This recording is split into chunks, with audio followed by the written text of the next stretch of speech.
right, Mike, you're all set. Okay. Welcome. I'd like to call the meeting to order. It is 9 a.m. Stephanie, would you please take attendance? Yes, good morning, everyone. Ava Bermuda Zimmerman has not joined us yet.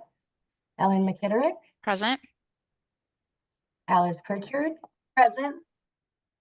David Salazar has not joined us yet. Mike Soltis, Present? Kelly Williams, Present. and I believe Ava Bermuda Zimmerman has joined us. Present. Oh, terrific. We have a quorum. Okay, thank you. First item on the agenda is a review and approval of the October 1, 2024 minutes. I'd like to ask the committee for a review and a motion to approve. I'll do the motion to approve. Second. Okay. In the review, I have a comment. There's a typo in my name. Apologize. The second to last line, it's been a while since I looked at it, but it's not Bermuda, it's Bermudez. We apologize and we'll fix that. No worries. You have my vote if with the correction. Okay, with the modification that was just proposed concerning the spelling of Eva's middle name. All in favor? Aye. Aye. Opposed? Any abstentions? Williams, I wasn't present. Okay, thank you, Holly. The motion carries. Thank you. Next item on the agenda is a discussion regarding the proposed revisions to the private plan policies. Joe, will you please lead that discussion? Yes, will do. And I'm going to share my screen.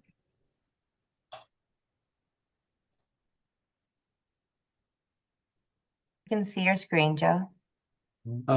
Perfect. Are you seeing like just the PowerPoint, or like is there a black screen around it? Just the PowerPoint. All right, perfect.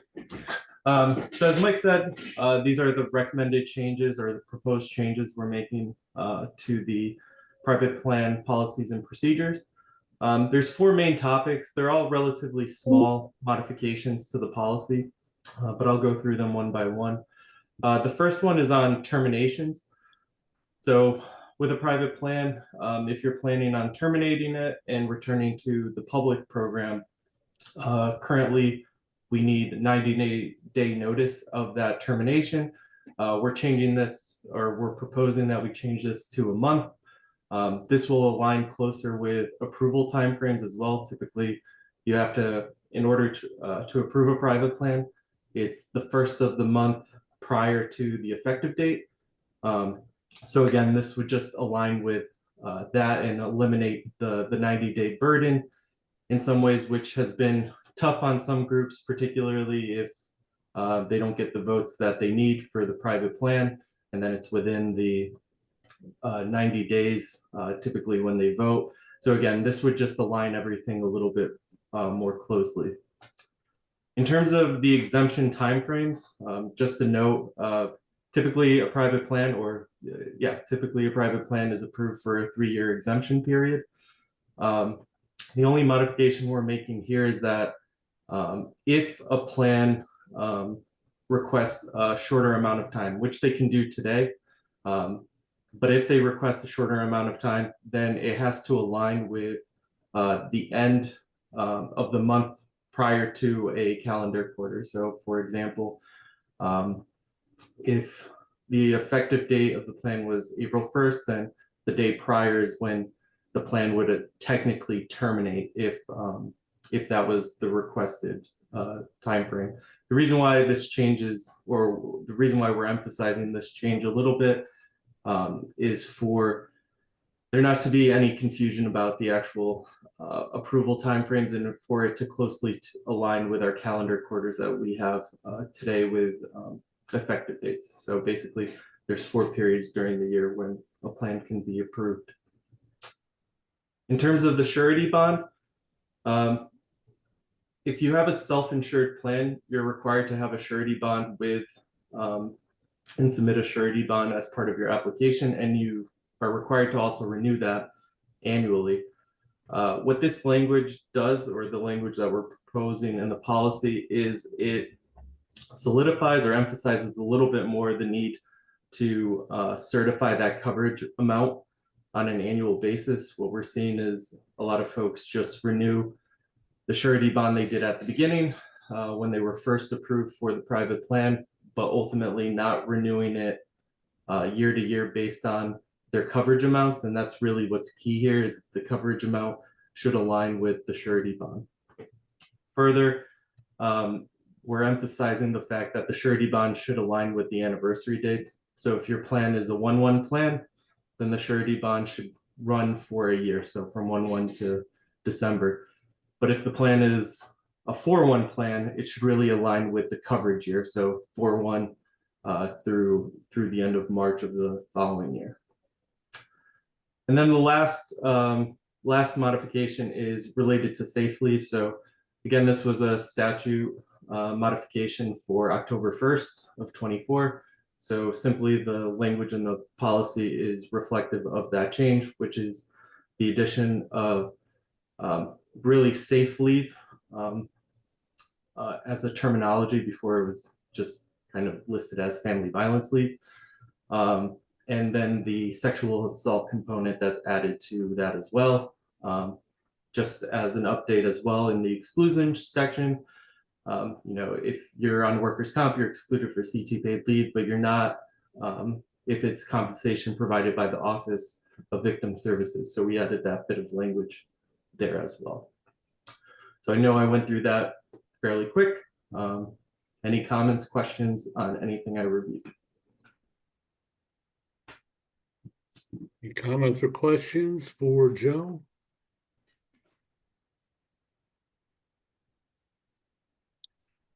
I have one. I don't see any. Joe, do we anticipate any of these issues are going to be controversial with private plan employers? I don't foresee that. A lot of this is just emphasizing language that was already there, but just making it more clear. I see the 90 days to a 1 month being a positive and something that folks have not really liked in the past. So I could see that being a positive, but I don't foresee these really being an issue. Okay. Any other questions or comments? So what's the next step with this, these recommended changes? I will leave that to Michael to discuss. Yeah. Okay. So yeah, Joe can give a similar presentation to the full board next week, and then the goal would be to post them for public notice and comment. We'll also share it with the insurance company specifically, just for their awareness, in case they have any questions or concerns about the change. But ultimately, on this timeline, given the schedule of our board meetings, the official plan policy changes could be adopted in January in that board meeting, assuming the public comment period goes as expected and we kind of can get a quorum that we need in that January meeting. Okay. Thank you, Joe. Let's move to the next item, an update regarding the private plan communications and audits. Michael. Thank you so much, Mike. I'm going to share my screen as well. And hopefully folks can see a PowerPoint. See your screen? Yes. Thank you. So since we talked about private plans and the policy changes, I thought it might be helpful to give a little bit of an update on what we're seeing for private plans in general.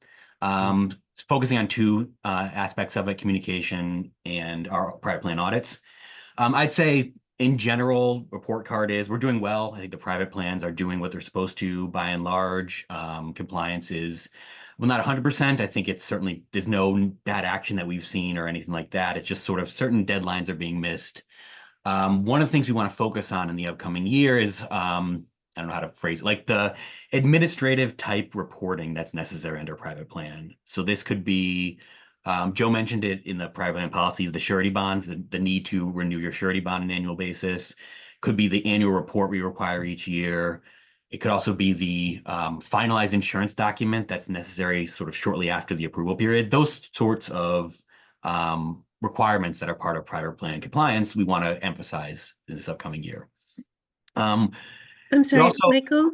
I'm so sorry, but we're just seeing your first slide, so I don't know if you Oh, intended yeah, to I have- advance. I have not Okay. yet, but I could. Okay. Yeah, sorry. Sorry. I didn't want to show my beautiful slide just yet, but I will now. Graphic design is not my passion. This is the best I could do.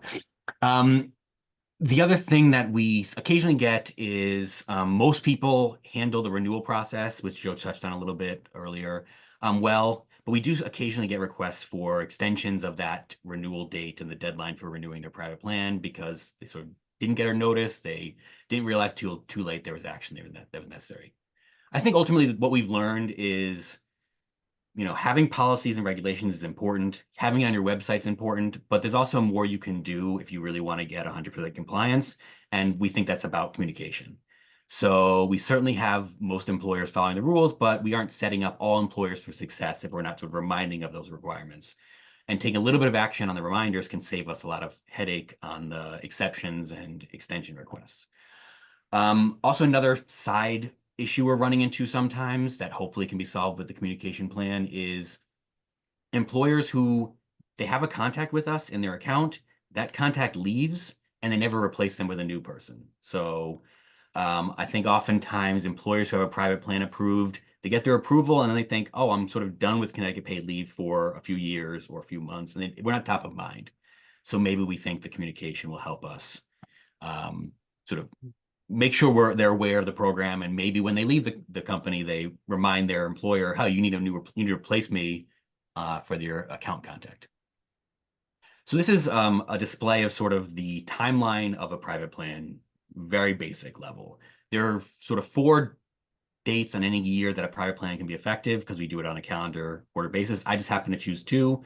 One, a private plan that was approved for January 1st, and one, a private plan that was approved for July 1st.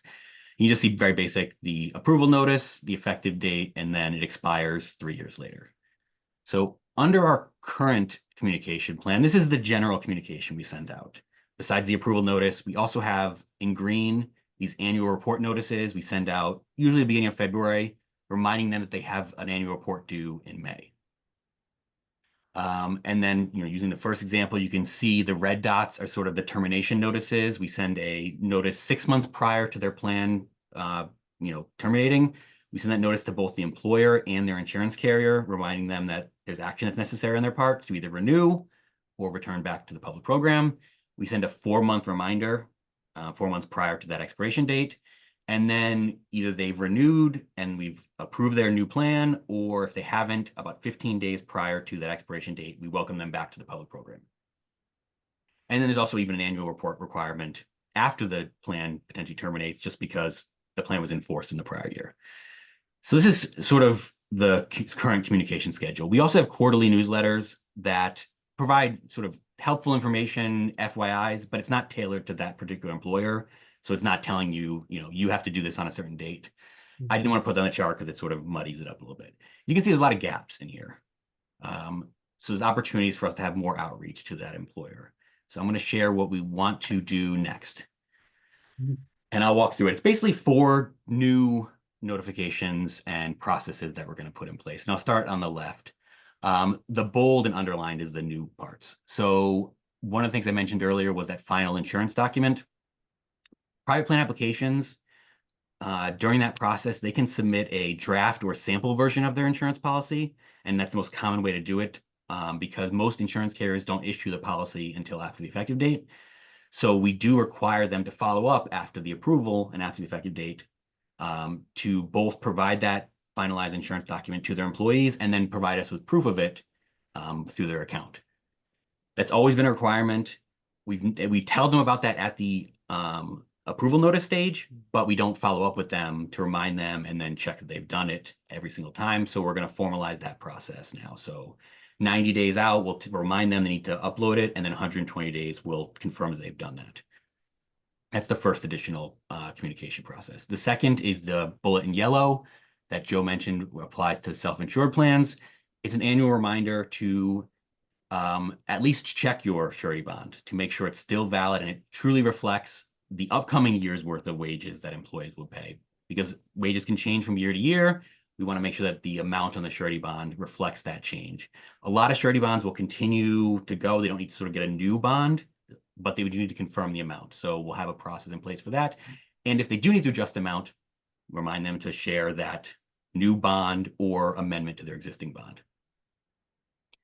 The third item is that second green bullet, the annual report reminder. So now about a month prior to the due date of the annual report, sending a reminder to them that is due in about a month. We do like to provide notice far in advance, but sometimes it has the side effect of they see the notice, realize they have to do something, but it's so far in the future that they put it to the side and forget. We're hopeful that this second reminder will alleviate some of that. And then finally, the last additional item is a very similar topic, a 2-month expiration notice. So we have the 6-month, the 4-month. Now there's also a 2-month notice prior to their expiration date, letting them know, okay, this is sort of the last moment you have. If you plan to renew, here's your opportunity. You can't waste any more time in doing it because the renewal process usually takes a minimum of 3 weeks. So they have to get their approval about a month prior to the termination date. This is a month prior to that. So now I have a month to get that all done. So we're hopeful that this is sort of the last, maybe kick in the pants to get them to take action and truly renew their plan, and that'll avoid some of those exceptions requests we get. That's basically it. One additional note I added in the top right. We do have the quarterly newsletter. One of the things we're going to do is make sure that our 4th quarter newsletter includes those annual changes that happen at, typically each year that impact our program. The minimum wage change in Connecticut, the possible contribution rate change, and the Social Security cap change, because while that does impact the public program, it also impacts the private plans. So as I said, the hopes are, we're providing that notice, we're setting up employers for success with their private plan and making sure they're compliant. We'll avoid individual outreach, hopefully, and individual exceptions to any of the deadlines. And then Connecticut paid leave stays top of mind to employers. And maybe when they do change their contacts, they'll remember, oh yes, we need to update our account so that these messages don't end up in a sort of empty mailbox that no one's looking at. So that's sort of the goal. The fortunate thing is that 4th reminder, the 2-month expiration notice, that's already in place. IT is great. They got that up and running quickly. So there's no extra effort on our part to send that notice out. And we'll see about the other ones as well. Before I move on to audits, just curious if there's any questions or thoughts about this. I have a question. I don't see any other hands. Michael, remind us how many private plans we have? I can't give you the exact number. It's between 750 and 800 at any given time. That number fluctuates. We have some that come back to the public program, but then some new private plans every quarter as well. And can you estimate how many or what % of those have timely renewal issues? It changes each quarter. I think I may have shared this in a previous committee meeting. We did not get a sort of ramp up period. The biggest block of renewals was also the first time we had a block of renewals, because that first quarter that we opened up the private plan application process, about 1/3 of the total private plans all were effective on that first quarter. So they all renewed at the same time, which is the first renewal. So that was certainly a complicated process. We had a lot of individual reach outs to employers. Out of the 230 private plans that renewed at that time, I would not be surprised if 1/3 of them needed sort of individual reach outs or extensions or things like that. The renewals since then have been smaller in number, so the individual requests have been much smaller. So in a group of, I'm sort of going off memory here, if there's 50 plans that are renewing, maybe 5 to 10 will ask for some sort of exception or extension, or won't get back to us. So we do have each quarter a handful that they come back to the public program merely because we've never heard anything from them. We've sent them the notices and they just never give us a notice. They never send a renewal application, and we just have them under the public program now. Okay, thank you. So there's an opportunity to reduce that number with this, is what it comes down to. Exactly. I think it's that, and also avoiding a lot of the manual work that my team's doing during that process to get them to do it. So sort of, those reach outs that we're doing after the deadline. Hey, we haven't heard from you.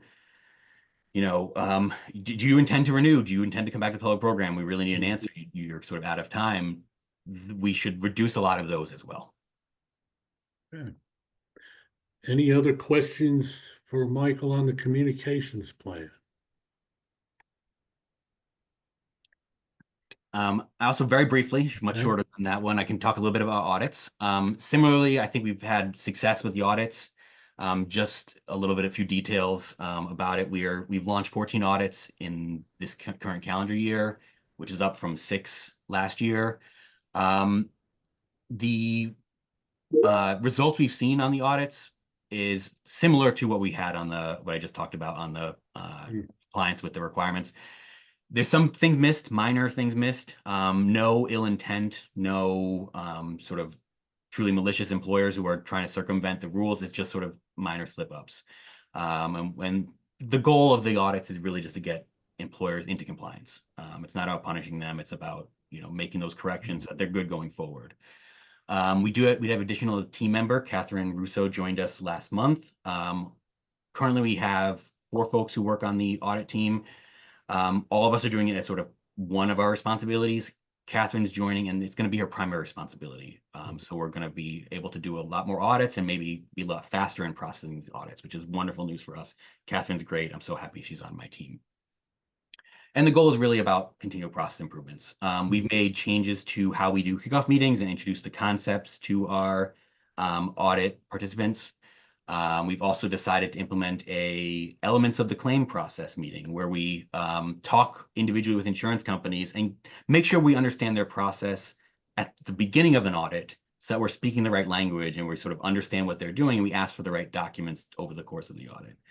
All this should hopefully lead to more efficient reviews and making sure that we're sort of turning these around in a way that's not causing unnecessary delays for ourselves or for the audit participants. So I'm sure we'll have more to share after the year's over, but I just did want to give a little bit of an update about that. And happy to take any questions if there are any about audits. Okay, any questions for Michael? All right, thank you, Michael, for your presentation. And Joe, thank you for yours. Let's move on. Does anyone have any old business to raise? Nothing. Moving to new business. There's one new business item which I'm going to punt to Aaron to discuss. Something that will come up at the board meeting next week. So Aaron, why don't you tell us about that? Great, thank you so much, Mike. So as we were planning the agenda for the board meeting, we realized we hadn't put this item on for you all, which we normally do. And that is the increase for non-represented staff members. As you know, the folks on the team who are in positions that are equivalent to classified positions in state government, or are in positions that are equivalent to positions that are covered by collective bargaining in state government, our team members are also covered by those collective bargaining agreements and are classified. And so when the state negotiates raises for collective bargaining folks, those members of our team automatically get included.